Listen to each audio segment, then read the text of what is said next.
Para hablar del periodo helenístico, es inevitable y fundamental hablar de Alejandro Magno, una figura emblemática de la política y de la cultura mundial, primer gran emperador, él de origen macedonio, nacido en la ciudad de Pela o Pella, hacia el 20 o 21 de julio del 356 y posiblemente fallecido en Babilonia entre el 10 o el 13 de junio del 323. Alejandro Magno va a convertirse en un gran líder político, militar y va a lograr la expansión de toda la cultura griega a partir de sus campañas militares.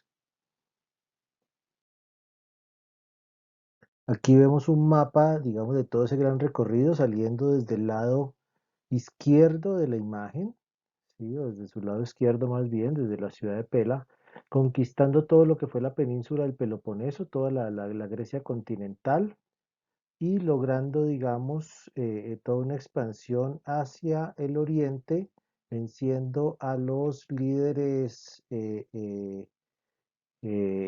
persas, especialmente a Darío III, como como digo, este emperador de los persas, y pues logrando la dominación de todo el imperio persa en una gran campaña militar que lo llevó hasta las puertas de lo que va a ser el estado hindú, venciendo, digamos, o logrando conquistar regiones del actual Irán, Irak, Afganistán, Pakistán, parte de la India y también Egipto. Aquí vemos un relieve en el Luxor de Alejandro Magno recibiendo el estado Egipto como faraón del mismo Amon-Ra, cosa que, pues, digamos, mantiene la tradición y básicamente y aparentemente esto fue lo que hizo Alejandro Magno durante todo su recorrido bélico y fue básicamente eh, asumir, digamos, las costumbres de los pueblos conquistados, asumir el estado o el mandato o el liderato de todos estos estados y pues convertirse, digamos, en el rey o en el faraón en este caso de estos territorios. Fue una conquista militar, pero además, como vamos a ver, también fue una conquista política, cultural y artística. Porque algo que hace, y aquí vemos la ciudad de Pela, ¿sí? Las ruinas de la antigua capital macedónica, a la que creo que Alejandro nunca regresó después de que salió hacia el 330 más o menos antes de la era común, eh, fue expandir los modelos urbanísticos, los modelos arquitectónicos, los modelos sociales, los modelos culturales, los modelos políticos de Grecia hacia toda la región oriental, hacia toda la región mediterránea, convirtiendo este momento en lo que llamamos hoy helenismo. Sí, helenismo porque es el estado de Elas, Elas es Grecia, lo que se convierte, digamos, en el modelo de cultura y de política que casi que podríamos llamar global en ese momento.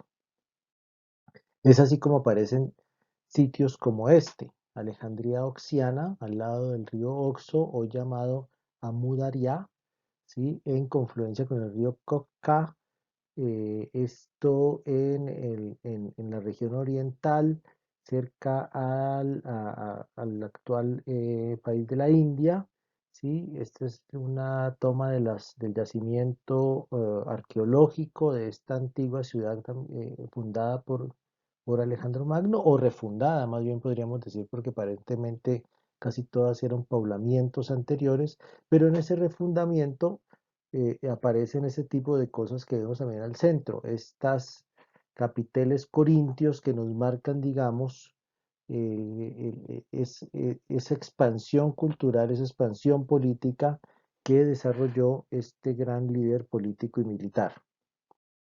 Lo vemos aquí también en otra de las Alejandrías. Se dice que se fundaron cerca de 50 ciudades con el nombre de Alejandría. Cada ciudad, digamos, que iba tomando Alejandro le iba colocando su nombre, pero al mismo tiempo cuadrillas de arquitectos, de maestros de obra y demás llegaban y refundaban estas ciudades arquitectónicamente generando nuevas trazas, nuevos procesos culturales, nuevos procesos económicos. Aquí vemos, por ejemplo, un tetradracma, que es una moneda de plata, que nos habla ya después de asumir en esta ciudad que es de la actual Turquía, un sistema económico basado, digamos, en la figura de este líder legendario.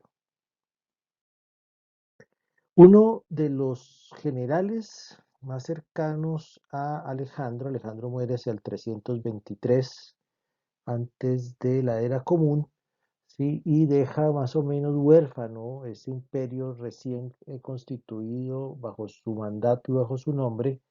Uno de los generales es Ptolomeo Soter, que va a asumir el control de Egipto en esto que se va a llamar la era tolemaica, precisamente porque este va a ser el fundador de ese nuevo mandato.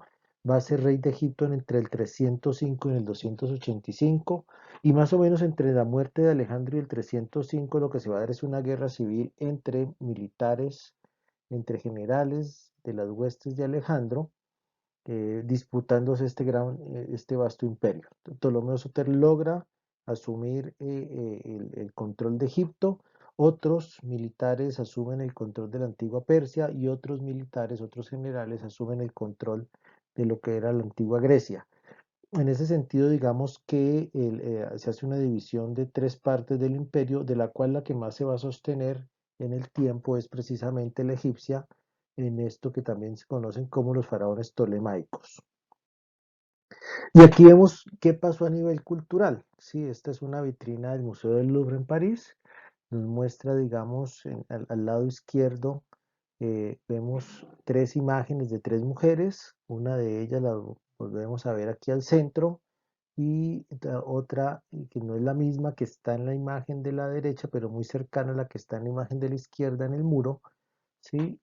Nos habla, digamos, de ese paso que se va a dar entre las tradiciones culturales y artísticas egipcias, con esa imagen del sarcófago que vemos en la parte inferior, a unas imágenes que son más del periodo tolemaico, que es este retrato de máscara mortuoria tridimensional, y el paso a lo que va a ser la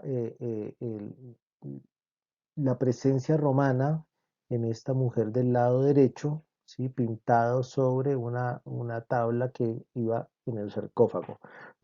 Tanto los helenísticos griegos llegados a Egipto, como después los romanos, también cuando logran la dominación del territorio egipcio, adoptan la cultura egipcia, ¿sí? Y parte de eso es la creencia de la vida después de la muerte y los procesos de momificación. Por eso vamos a encontrar momias en este periodo egipcias, momias tolemaicas o helenísticas más bien, y momias después en el periodo romano, y que va a ser hasta el año 30, o a partir del año 30 antes de la era común, donde se va, digamos, a ya determinar el dominio romano sobre la región egipcia.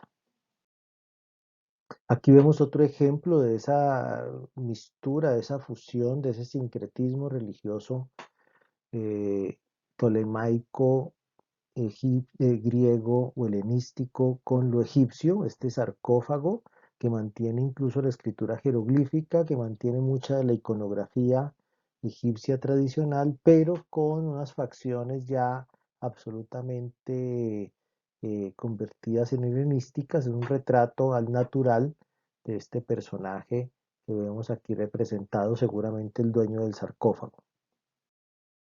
Y finalmente, Cleopatra VII, la gran faraona, la última faraona de Egipto, mítica mujer, nacida en el 69 antes de la era común, fallecida hacia el 30, o posiblemente, o cuenta la historia que se suicidó. Bueno, es una de las versiones que se dan. Amante de Julio César, seguramente en un pacto político también. Incluso tiene un hijo de Julio César llamado Cesarión, que desaparece completamente de la historia después del año 30. Amante después de Marco Antonio, uno de los generales principales de Julio César, y vencida ella con Marco Antonio por Octavio o Octaviano, César Augusto, que se va a convertir en el emperador romano, que lo veremos en las presentaciones siguientes. ya como uno de los líderes importantes de la Roma imperial y fundador de la Roma imperial. Hasta este momento y hasta este personaje, digamos, es el periodo egipcio en términos generales y del periodo tolemaico en especial. La figura de Alejandro, y pasamos ya a esa expansión del helenismo, va a marcar, digamos, mucho de lo que es la presencia romana, y Alejandro se va a convertir, yo creo, en uno de las figuras a seguir por parte de los romanos. Es el primero, digamos, que establece como un gran imperio en Europa, ¿sí? O por lo menos partiendo desde Europa, y ese es el modelo, digamos, y eso lo mostraría de pronto este detalle del mosaico de la Casa del Fauno en Pompeya, siendo Pompeya una de las principales ciudades de la Roma imperial. Y pues decorando, digamos, digámoslo así, el piso de una de las grandes villas, es un detalle, al lado estaría el rey persa Darío III huyendo precisamente del ataque de este legendario personaje histórico.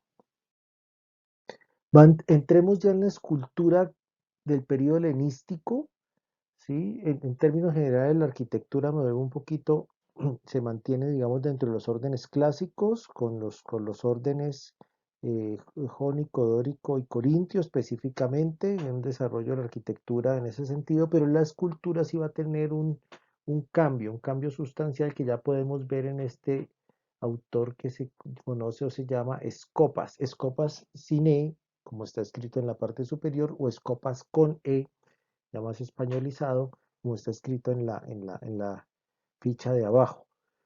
Sí, cualquiera de las dos puede ser aceptada. Y el cambio lo podemos ver precisamente en la parte inferior izquierda, que más bien sería derecha, pero izquierda nuestra, de la estela funeraria atribuida a Escopas o al taller de Escopas. ¿Sí? Ya vemos un niño en una actitud de dolor, ¿sí? Un perro también al centro, también como una actitud de doliente, ya hay un dramatismo, ya hay un juego de figuras que se relacionan de manera como teatral, ¿sí? Esto digamos que marca un cambio en el sentido del clasicismo, Escopa siendo muy cercano al final del periodo clásico, o casi que es un escultor de transición, y que lo podemos ver también en esta cabeza femenina que representa a la diosa Igea, casi que con los órdenes clásicos específicos. ¿Sí? Entonces digamos que está como en ese paso del clasicismo al helenismo, siendo el helenismo mucho más dramático, rompiendo el decoro, rompiendo incluso la pose tradicional, ¿sí? Como lo vamos a ver más adelante.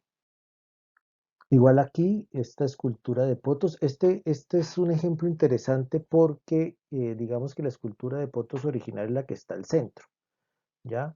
Potos es un dios de la añoranza, del anhelo y el deseo, y que tiene una iconografía muy particular, ¿sí? Con los brazos elevados como al cielo, como mirando hacia el cielo, pidiendo como cierta clemencia, ¿sí? Y al lado izquierdo de la diapositiva vemos una estatua de Potos restaurada como un Apolo quitaroidos o tocador de cítara, ¿sí? Y esto es muy especial, ¿por qué? Porque con el paso de los siglos, al encontrarse destruidas las figuras, y aquí vemos, por ejemplo, en la parte inferior de la escultura de la izquierda, en la diapositiva, voy a señalarlo aquí con estos cortes que son, digamos, básicamente la parte de reconstrucción. Seguramente la escultura rota como está la del centro, si fue reconstruida, posiblemente también la parte de los brazos, y se le adicionó la cítara como un elemento musical, cambiándole completamente su atribución. Esto sucedió con muchas de las esculturas griegas antiguas, incluso con las romanas, que son muchas de ellas copias de las griegas,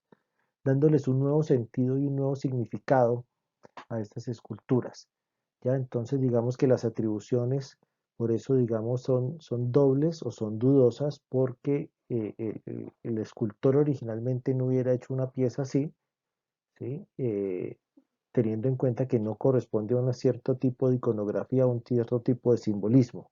Lo que ha pasado es que se han readaptado a partir de los mismos deterioros de las piezas, y se les han colocado nuevos elementos, y por eso se van a llamar de otra manera a como sería su atribución original. Aquí vemos una posición de un personaje mítico muy rompiendo ya con el canon clásico, ¿sí? Ya no es el típico contraposto de las dos piernas en paralelo, sino ya una pierna que se cruza con la otra, una posición mucho más relajada, mucho más de la cotidianidad, ¿sí? Y que en cierta medida marca ese paso hacia el helenismo. Lisipo va a ser otro de los importantes escultores que va a estar en ese cambio. Ya vimos algo de Lisipo en la presentación anterior. Aquí lo vemos con dos piezas importantes, una copia en mármol del busto de Alejandro Magno, como uno de los retratistas importantes de Alejandro Magno, y otra del dios Eros tensando su arco, también una copia romana.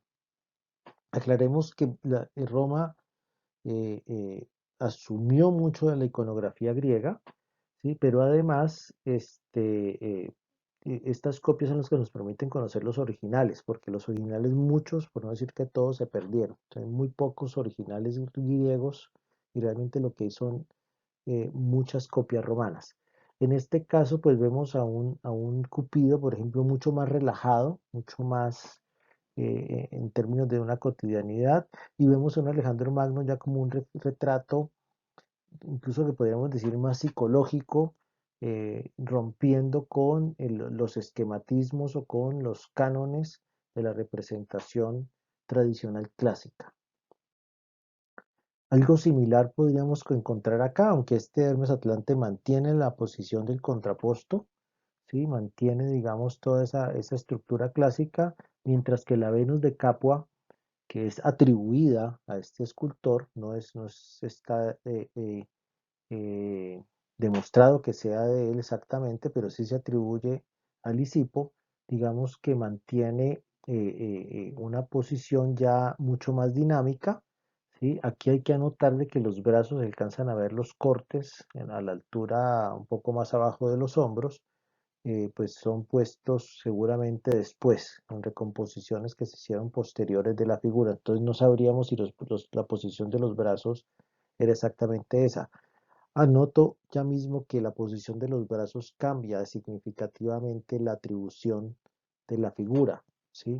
Entonces por eso también, digamos, las atribuciones son muchas veces dudosas porque hay ciertas iconografías que corresponden a ciertos autores, ¿ya? Entonces en este caso se atribuye a Lisipo, pero no es segura la atribución.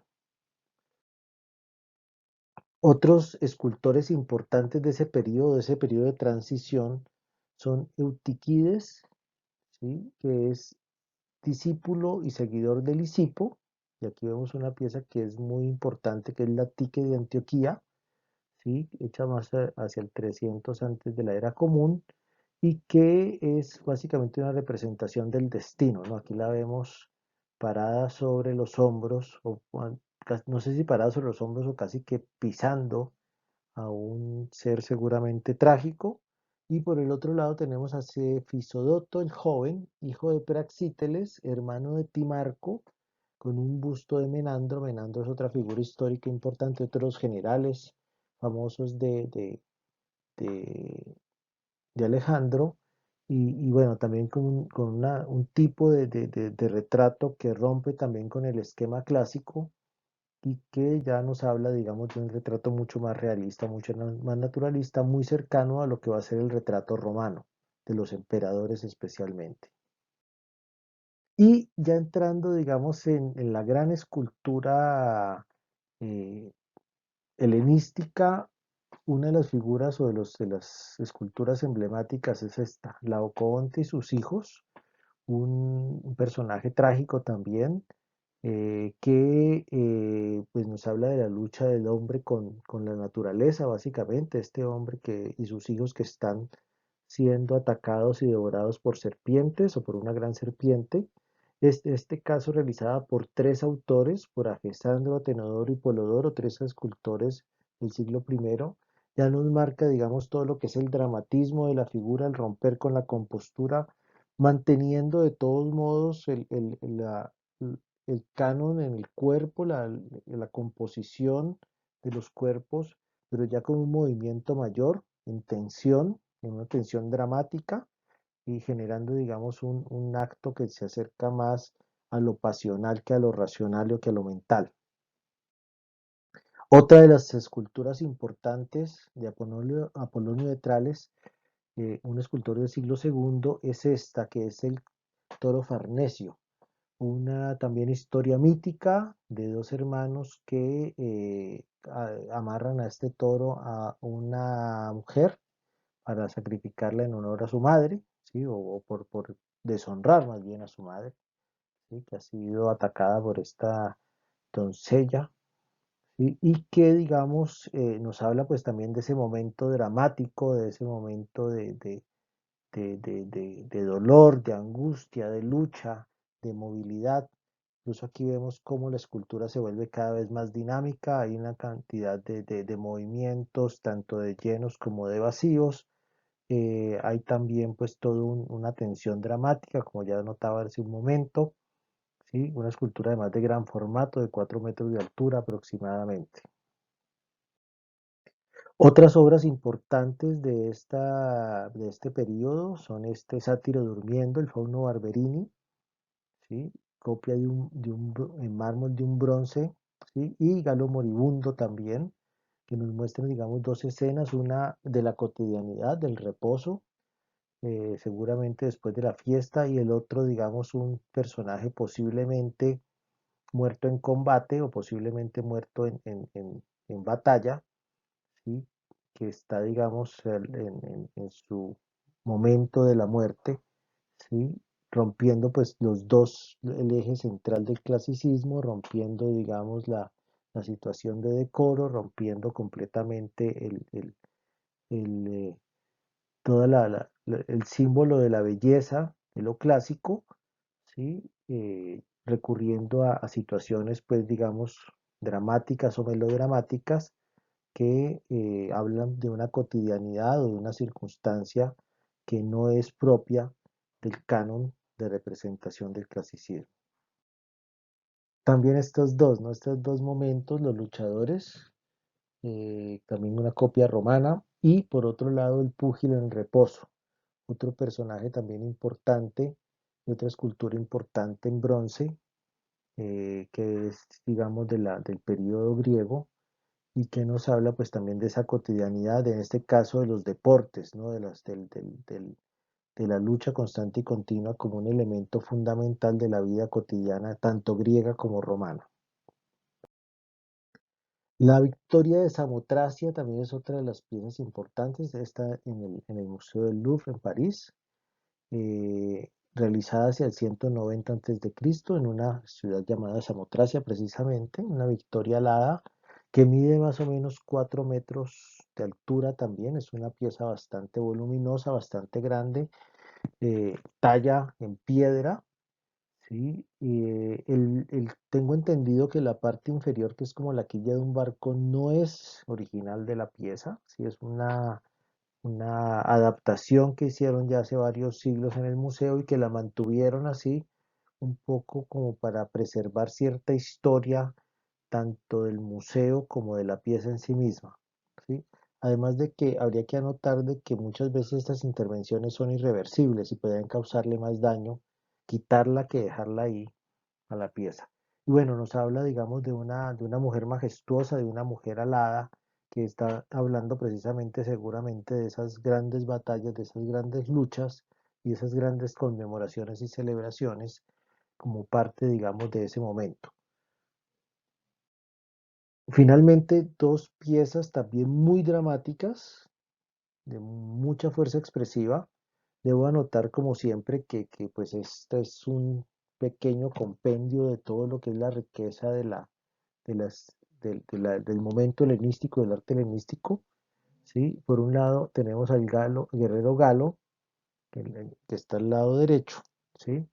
O sea, tendría que hacer así, a este lado, ¿sí?